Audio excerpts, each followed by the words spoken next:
Letter 48. On Quibbling as Unworthy. The fact is, the same thing is advantageous to me which is advantageous to you. For I am not your friend unless whatever is at issue concerning you is my concern also. Friendship produces between us a partnership in all our interests.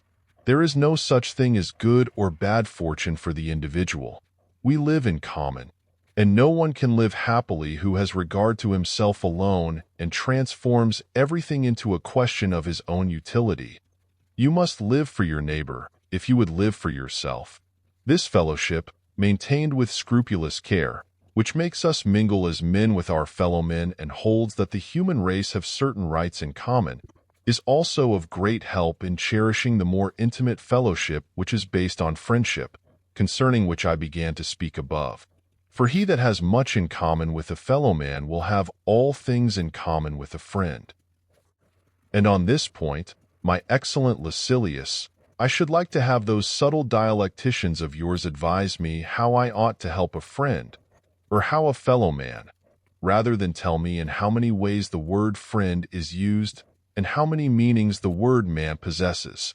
Lo, wisdom and folly are taking opposite sides. Which shall I join? Which party would you have me follow? On that side, man is the equivalent of friend. On the other side, friend is not the equivalent of man.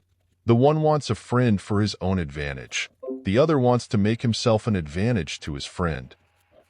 Would you really know what philosophy offers to humanity? Philosophy offers counsel. Death calls away one man, and poverty chafes another. A third is worried either by his neighbor's wealth or by his own. So-and-so is afraid of bad luck. Another desires to get away from his own good fortune. Some are ill-treated by men, others by the gods. Why, then, do you frame for me such games as these? It is no occasion for jest. You are retained as counsel for unhappy mankind. You have promised to help those in peril by sea, those in captivity, the sick and the needy, and those whose heads are under the poised axe. Whither are you straying? What are you doing? This friend, in whose company you are jesting, is in fear. Help him, and take the noose from about his neck. Men are stretching out imploring hands to you on all sides. Lives ruined and in danger of ruin are begging for some assistance. Men's hopes, men's resources depend upon you. They ask that you deliver them from all their restlessness, that you reveal to them, scattered and wandering as they are, the clear light of truth. Tell them what nature has made necessary and what superfluous. Tell them how simple are the laws that she has laid down, how pleasant and unimpeded life is for those who follow these laws, but how bitter and perplexed it is for those who have put their trust in opinion rather than in nature.